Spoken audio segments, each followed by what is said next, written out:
Doug, whenever I walk through the splitting image doors, it's always a humbling experience to be back. But I can't help but think that I've always come here either to drop off trophies or to come and ask you some relatively important questions in our industry. And part of my platform, what I've tried to do is try and create an honest boundary between conversation and bringing things forward. And one of the things is, and I don't know if we can call it trending, but has gained a bit of traction on social media, is this thing around commissions. And now I've had a small introduction into it as being a little freelance outfitter, but I actually don't know the core idea behind it. And I thought before jumping on a comment and making an informative choice of words or whatever it may be, I thought, well, the only way I can do it, and it's part of what I've always appreciated about you, is coming in and getting information so that I can go back and have some sort of informative idea behind the whole thing. So if you don't mind, what is this whole idea behind commissions as far as taxidermy is concerned? Well, firstly, thank you. And I appreciate asking, because one of the things in the era, the time we live in now, is we live in quite a transparent time. There's very, very few secrets in terms of business, trade, skill, marketing that you can't research and find on the internet. The internet it's a remarkable tool, and it's ultimately, whether it's social media or a website or a forum, there are platforms that share information readily. I often think that the information shared is based on uneducated comments, not that the person making them is stupid. They just don't have the education on that topic to make such a hidden statement. But when asked a question by yourself, by a client, by anyone for that matter, I've always been very straight up, very honest. Commissions in taxidermy have become a talking point. I think when there's a lot of voices on a platform, they're going to look for something to talk about. And why not talk about the thing that very few taxidermists have ever willingly wanted to speak about? So, commission is a reality. That, whether you call it a commission, a finder's fee, a referral fee, the principle behind a commission is the same across multiple industries. But insurance brokers, how do they make their money? Commissions. Travel agents, you book a flight, you book through one of these websites that offer lower priced flights. They still have to book those from the airlines. The reason they can charge less is because they're getting a solid rebate from somewhere down the line. Medical reps, employment agents. Doesn't matter what you call it. There are referral fees and commission fees in multiple industries, and it's acceptable. Because at the end of the day, any businessman who takes on a lead would definitely pay for a quality lead. So, as a taxidermist, we have relationships with hunting outfitters in order to get quality leads. And the quality lead we get is the hunter. That's our bread and butter. So, traditionally in South Africa, there's always been an accommodation in the price list for a commission to be paid over to the outfitter. It's standard. Do you see, sorry, Doug, do you see that as a way of giving back to the industry? I believe the way we give back to the industry is by the work we do, by the positive name we put out there. There's always going to be someone who's going to have something to say. The last 3 years have been tough for us because we've recovered and trained new staff and built new systems and taken on a whole new era in business. But that being said, we've always been honest about what we're doing. We add value to the industry by creating beautiful works of art that are anatomically correct. We haven't raised our prices in years. Fortunately, we've had the exchange rate to help us along. So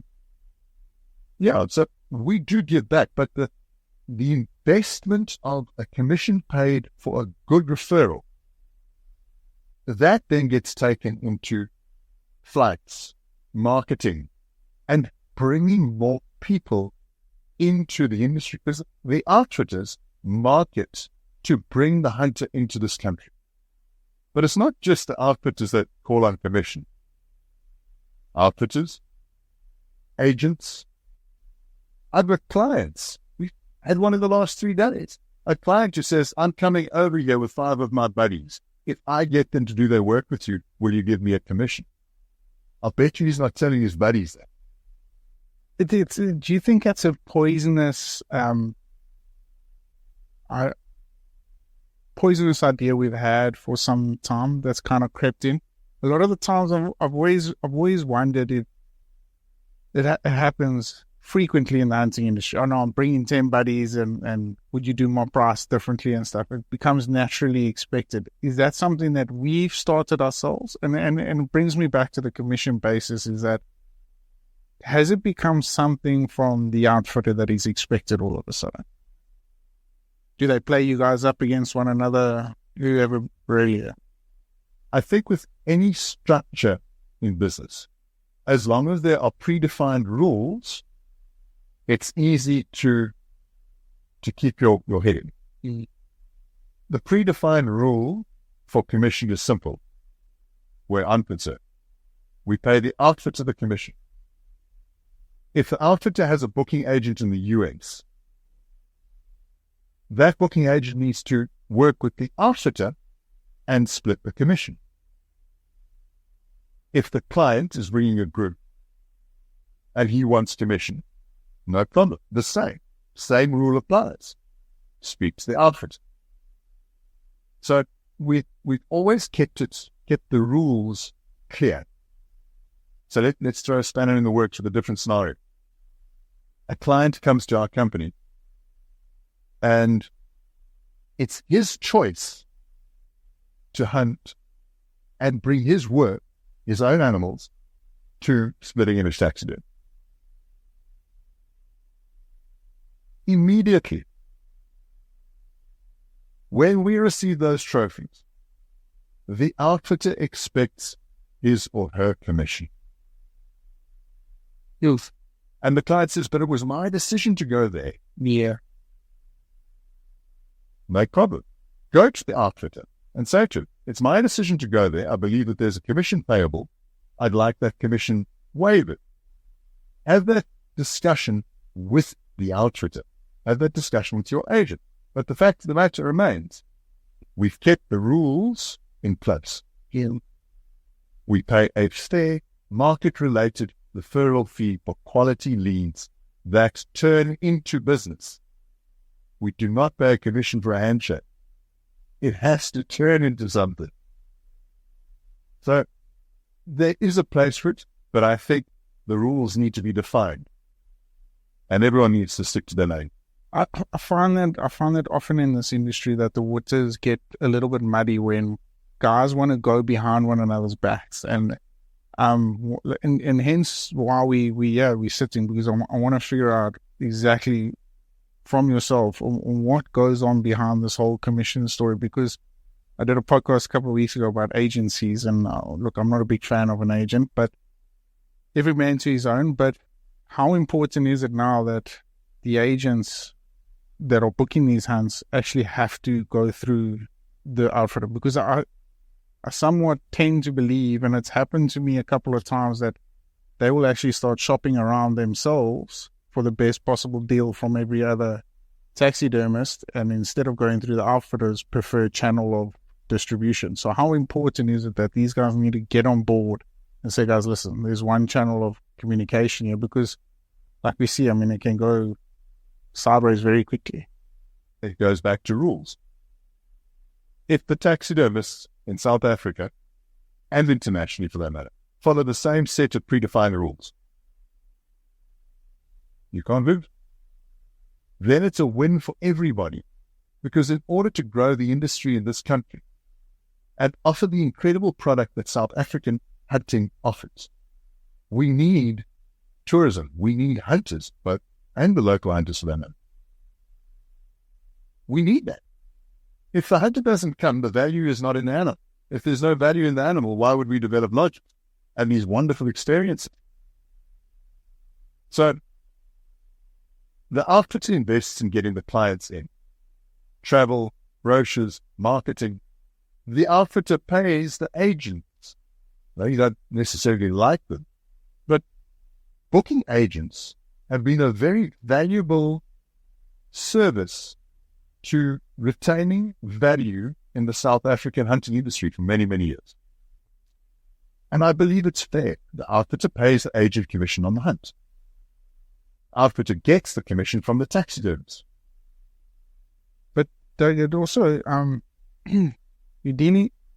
unfortunately, you're dealing with money. And when money can be a very evil thing in this industry, it can bring the worst out of people. So when guys can't compete with you on quality work and delivering on time and all these sort of things, there are other avenues that they are going to try and exploit. It's boggled my mind for some time now that how we don't all just think on the same page. But because of money and all, right. It is. But I mean, so expecting commission and that's where I think it's poisoned the industry as a whole, is when guys all of a sudden have something now that they expect from you. And that's hard for me to comprehend. Does that make sense? Business. I agree. And Outfitters in the way they run their business. I appreciate the fact that they market and bring hunters to the table, and those hunters are creating value in our industry. 100%. But when a client picks your taxidermist because he loves the work you do, he loves that lechery with that shield, he loves it shouldn't be an expected, I understand that it's going through an outfitter, but it shouldn't be an expected expense on your behalf to say to that outfitter, here's your commission for that. But it's generous of you. Choice. That's exactly what I'm saying. So if I have multiple rules, eventually you're going to get a scenario where one guy's rules seem better than the other guy. It's much easier when the rules are the same. You're a dad, I'm a dad. Think about parents and kids. When mom's got a rule and dad's got a rule, they're different. What does child do? Plays them up against each other. But if dad's no is the same as mom's no, your parent is a unit. Then it takes the negotiation out. So to simplify is to create a fair opportunity for everyone. If our prices were exorbitant by comparison to a company that produces the same level of work on an international platform, because as a South African taxidermist, my artwork has the same value as an artist from Germany, from Australia, from the United States, from Canada. Why is my art form any cheaper? Because I come from Africa. No reason.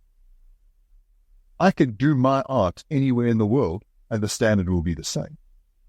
So why should I charge less when my competitors are charging more? Yes, there are elements that we can do cheaper, but it's a lot more difficult. We don't buy mannequins. Every mannequin you see, we manufacture, from death casts, skeletal reconstructions. I have sculptors working full time. So to pay a commission brings in quality leads, grows the industry, retains the value in our art form. It's a win. And we're still coming in at a lower rate than our international competitors. I hear you. It's always a difficult one, because after I spoke to Carl, I mean, that part, I mean, look, together, I can see why John X and yourself have got such a special relationship, because the way you guys define and see the industry is completely different to a lot of conversations I've had out there. But I warned you about this question a little bit earlier, and this is where I was saying that commission shouldn't be determined by the outfitter, and rather your personal preference, right? I wanted to find out, part of my ambition as PH journals was always to find out the best possible way for professional hunters to make a good living. You don't think that the professional hunters should be at least a little bit considered when it comes to that? Absolutely. Isn't it great that quality hunting outfitters have created so many jobs and opportunity for good PHs in Africa? The truth in business is this: there are owners and there are supporters. Supporters, I don't like calling them staff. My team support me. They support the vision, they support the company. And in return, the company looks after. If a taxidermist were to pay the professional hunters the commission, yes, it would increase their earning potential, but it would adversely have a negative effect on the outfitter, because the outfitters utilize the commissions we pay them to market their businesses. By marketing the business well, they're then able to create more work and bring in more hunters. Those hunters come in. Who's the direct beneficiary of those hunters? PH. How many splitting image taxidermy caps have you got? T-shirts, caps, skinning sets. We distribute thousands of knives a year to ensure that the PHs have the best possible tools to create the best possible canvas for what we do. But those come at an expense. I've never sent an invoice out. If a PH shoots an animal themselves, and it happens, we always offer them a preferential cost rate, because we want them to appreciate our artwork. And when they've experienced our service and our artwork, it's much easier for them to speak highly of our business. So the fact that so many PHs speak highly of our business, and there's the fact, they don't receive commission. What does that tell you about our service and our product? We're not buying a following. We get approached by outfitters who want to work with us because we stand by the values that we've set out for looking after the hunter, looking after the outfitter, and protecting the industry and growing it in a respectful and ethical manner. That's basically what it is. It's a good protection. It's a nice bit of income to come in for an outfitter. I mean, especially, and you almost want to, as from an outfitter's perspective, you want to try and push the client to get the best he possibly can out of the trophy. And I mean, you guys have started doing so many different things here, which is awesome. So, it goes a long way, but I hope the guys appreciated it in some. Have you lost any relationships along the way due to commission? That's just from outfitters or from outfitters, from clients. And it's. I'd love to say no, we haven't. But the reality is, and I said it's human nature. People negotiate. They're not willing to listen. They have ideas of their own. And I respect that. That's fine. But I need to look at myself in the mirror. And I need to know that my conduct is honest and fair. And I'll never fleece a client. I don't believe in it. There's an awesome old farmer saying, you can shear a sheep many times, you can only skin it once. Sure. Without the international hunter coming into South Africa, we wouldn't have the value in hunting that we have today. And I will always be grateful. And the reason I put so much effort into the service and the quality of that product is because those products remind every hunter of their exceptional experience in Africa. And that keeps them coming back. And they might not come back to me. They might hunt in different areas. But they come back to Africa and they look after the animals that we love. You've pointed out very blatantly that point of contact when it comes to commission is through the outfitter, which I think is awesome because it takes away that grey line. But is it up to the outfitter whether he uses a commission to discount certain aspects, not of the taxidermy, but he could discount certain aspects of the hunt? That's up to. And to highlight and just make things into perspective, when is commission paid? When the taxidermy receives their final payment from client and not a minute before. Yeah. Regardless whether the work is completed or not. Regardless. It's based upon, and again, it's about clear defined rules. So the rules within Splitting Image Taxidermy are when client has paid his final account, and then and only then is the commission payable to the outfitter. So it's pretty clear cut. And that's it. That's how you guys operate, and that's where we're gonna go. And I love that. You saw on social media recently, and I followed a recent. I called it a post, but a post. That's not a post. That it was a flame war, and I followed it, and it was based around commissions, and there's pros, cons, uneducated. But the fact of the matter is, all I want to be is transparent. I want to be honest. And I can openly tell you, there are very few facets of the hunting industry, both in South Africa and internationally, that do not have some form of referral, commission, or finder's fee in place. Done.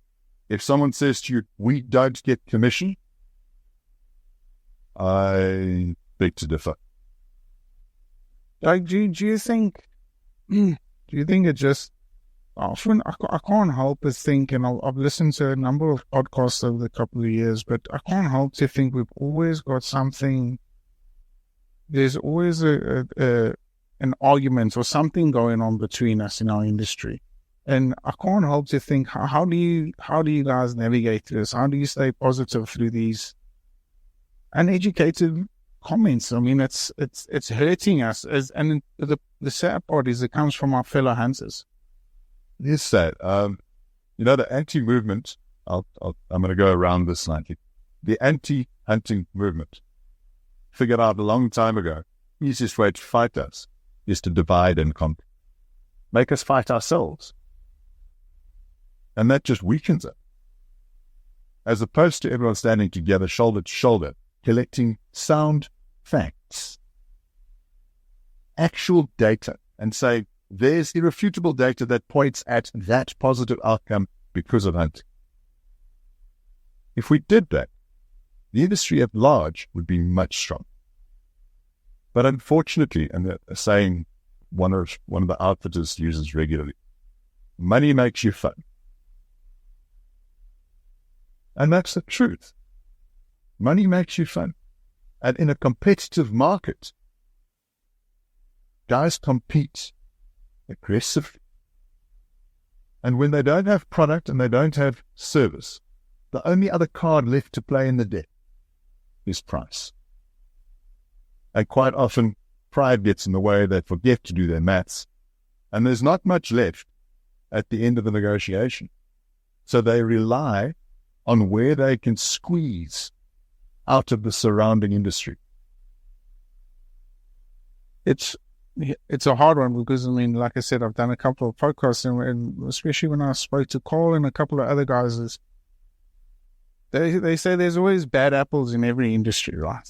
But the thing that's concerning me now is I'm starting to think that institutions like yourself and John X and all these guys, we're starting to be able to count them on our hands. And the guys that are bad apples, essentially, they're starting to get more and more and more because money's become a greedy aspect in it. Those guys, the bad apples. Understand, but there's more now, don't you think? we know about more. Okay. Clear. They've always been there. We know about more. Those that market and manage their brands efficiently and effectively also stand out. You've mentioned that another attribute.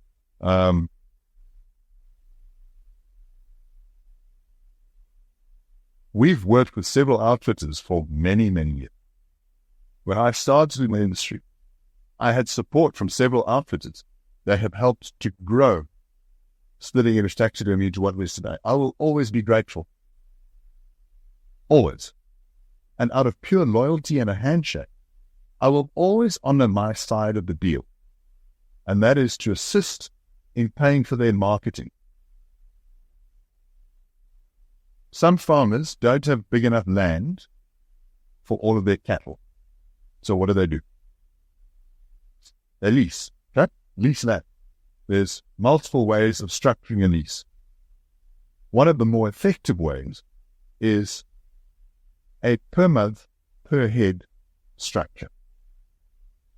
So you're not necessarily leasing the whole property for $50,000 a month when you're not using it. If you're only using a third of it, and it's carrying 25 head instead of 75, which is the total capacity, only pay for the 25. Right?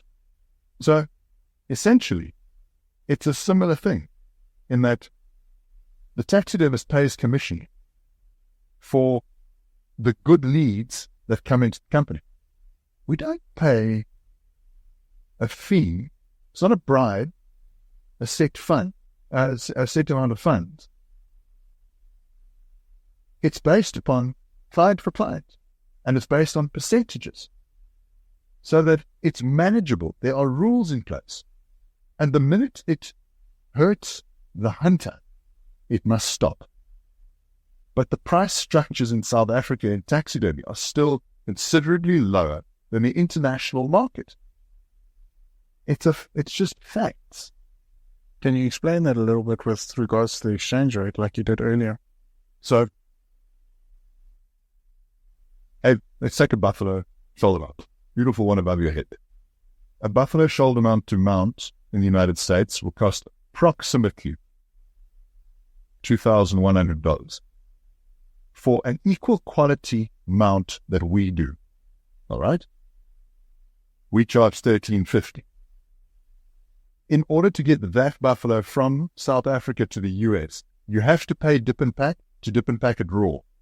That's $350 plus a bit of shipping. So the $350 on top of the $2,100, $2,450. When you do taxidermy in South Africa, you don't pay for dip and pack because we're processing the order. So we're still $1,350. And while the shipping might be more on a mounted animal than a completed animal, you still have to pay shipping. So if shipping for a raw buffalo to get to the US to be mounted over there costs $1,000, and shipping of a mounted animal costs you $2,000, add $1,000 on top of our $1,350, you're still at $2,350. Add $1,000 on top of the $2,450, you're $3,450. It's simple mathematics. You are still better off financially doing the work in South Africa. You create valuable jobs, which is desperately needed. You constantly add value to the industry, which grows the industry and gives a better product to other hunters. I'm very pro doing work here, but I'll also say this. Dip and pack forms an incredibly valuable part of our hunting industry in South Africa and should never be neglected. Because there are taxidermists in America, globally for that matter, all over, that produce beautiful work, that add value to our industry by promoting to their client base to come and do work in South Africa. And I respect those artists because I'm an artist as well. And they form part of our industry. Remember I said, let's stand shoulder to shoulder? I must support it. It's a lesser price tag that the taxidermist in this country brings in, but it's an equally important service. Couldn't agree with you more. But the exchange rate, does that have a part to play in it? Look, the Splitting Image Taxidermy hasn't really increased prices for the last 10 years because we've seen a consistent growth in exchange rate. I mean, we're sitting at 17, mid-17s at the moment. 4 years ago, it was in the 14th.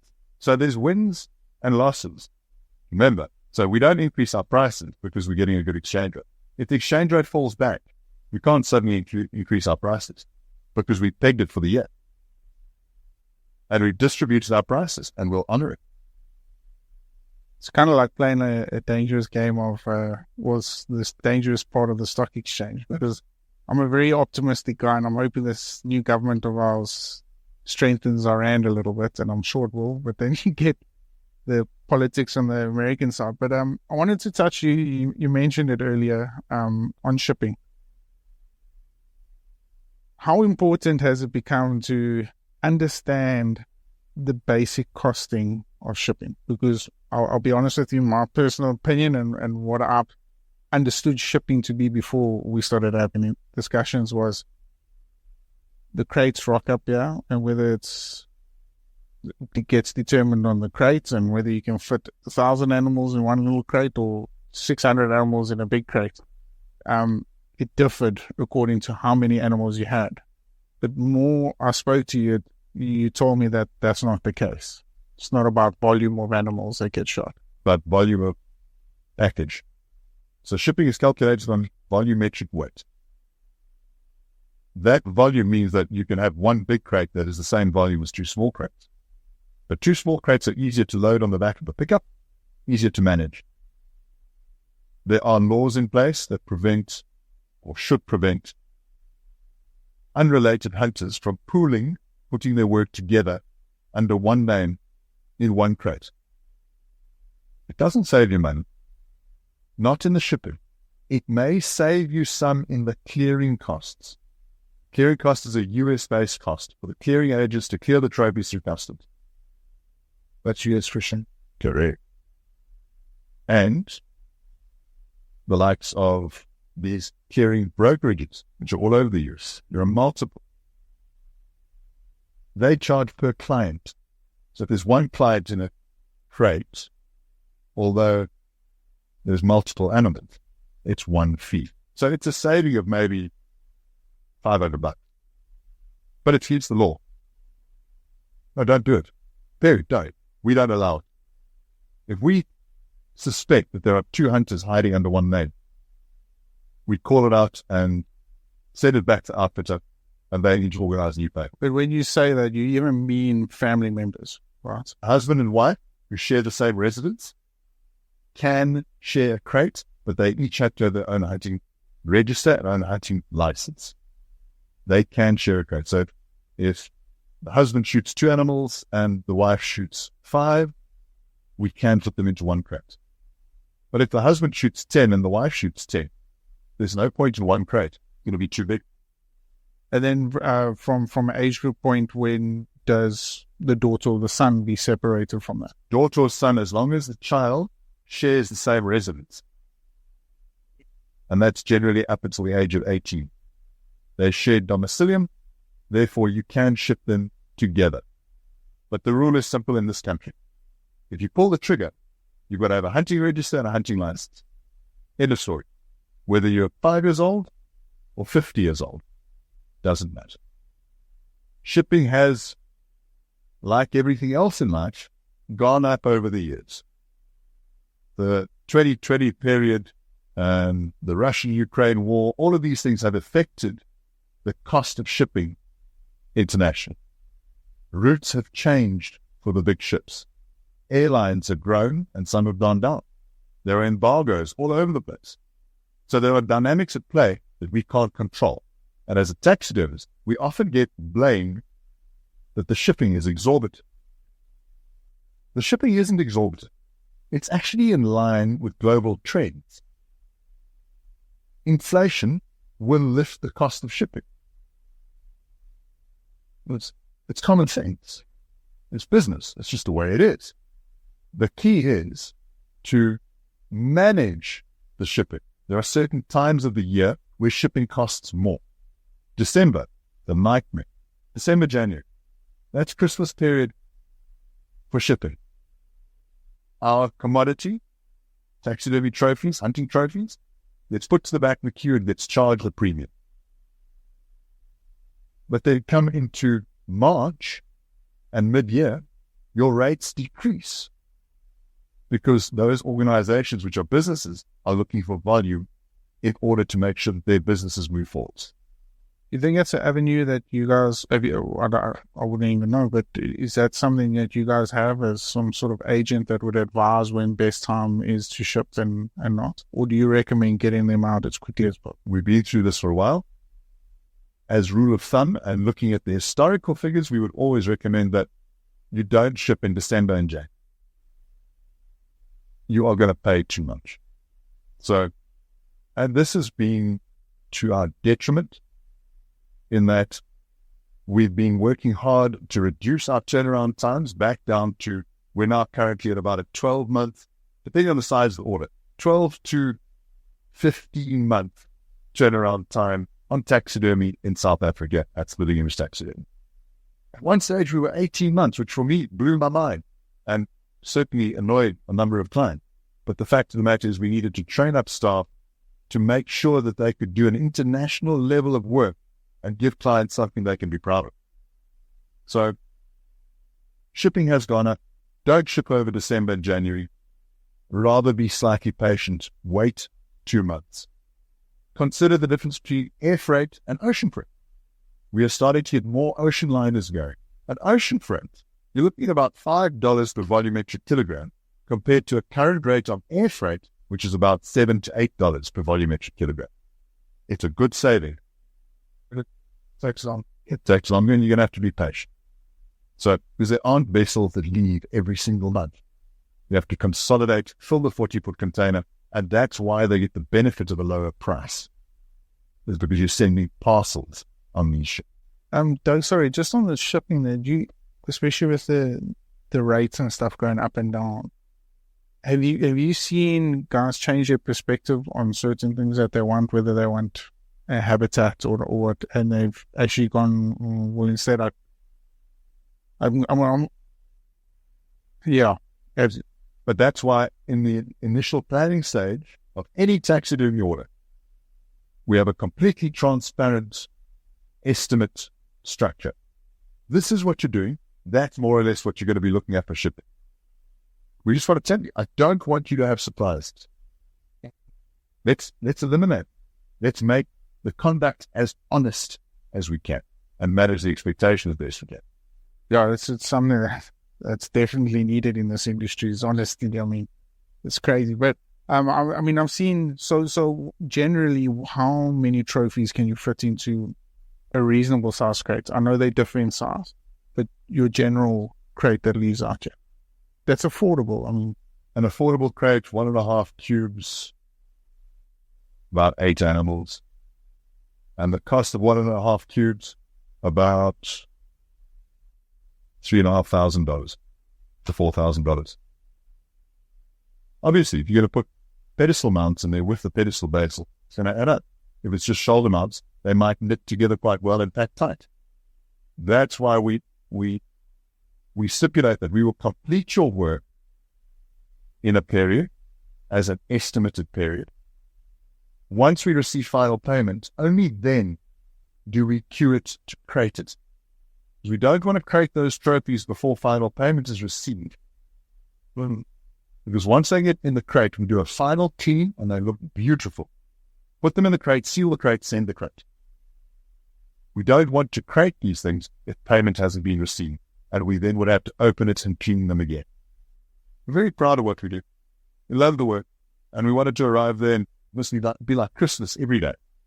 And it's wild how you guys, I watched them packing the other day and I was just like, I don't even know how you guys get them all in, but it's really cool. And part of the excitement is unpacking them.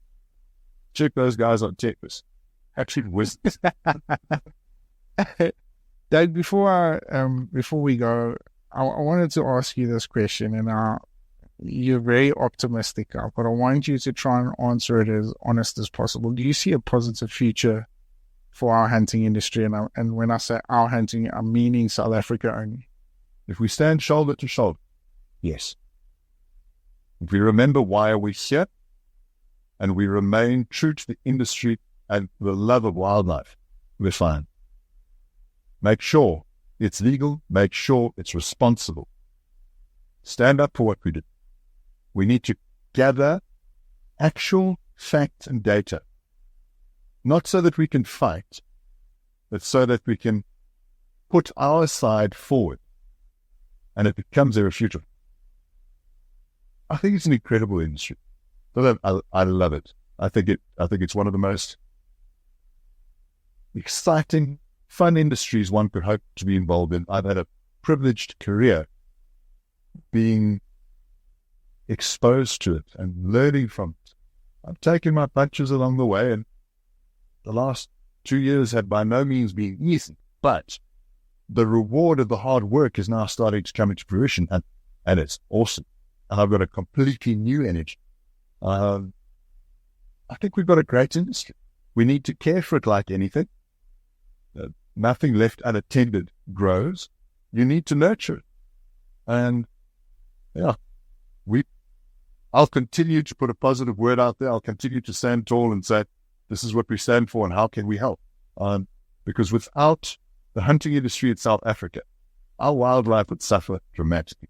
Our economy would suffer. Many jobs would be lost. What we do is important, and it has value.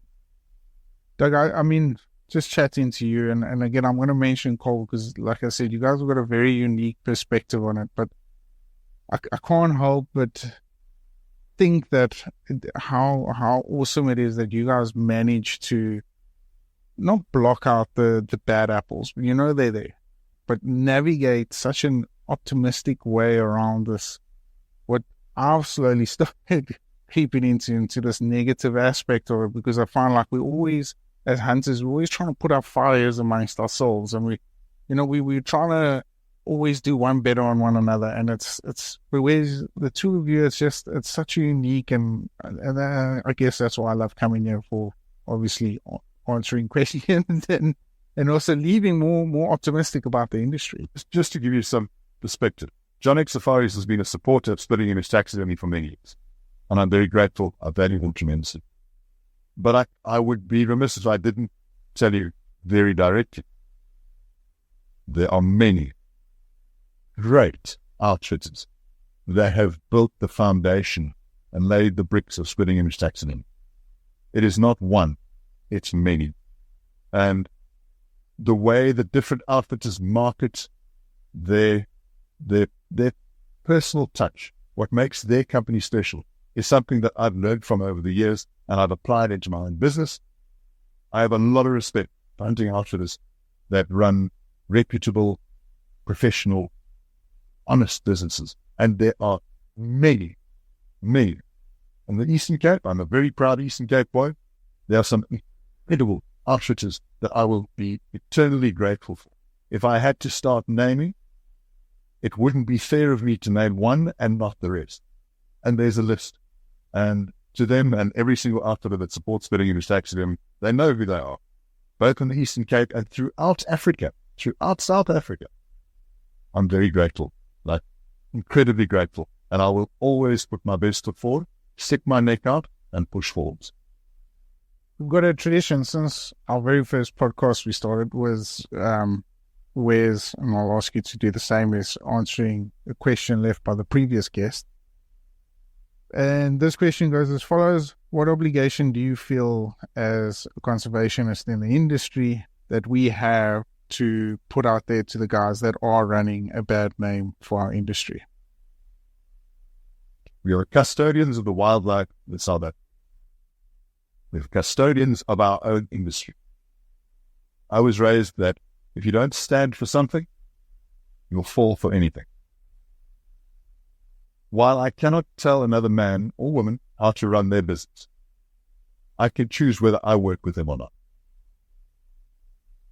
And I won't. Done. I'm not for sale. That's awesome. Sometimes you just got to say less or say nothing at all. It's hard. It's hard. And I've had my say over the years. And when someone that I care about is making an obvious error, it is my place to say something, as it is the place of any professional in this industry. However, if they are blatantly not putting the industry first. I have the choice whether I work with them or I don't. And quite often when you step back from that particular company, they'll have a lot of negative to say about the taxidermists. They'll throw you under the bus. Yeah, but their turnaround time is too low.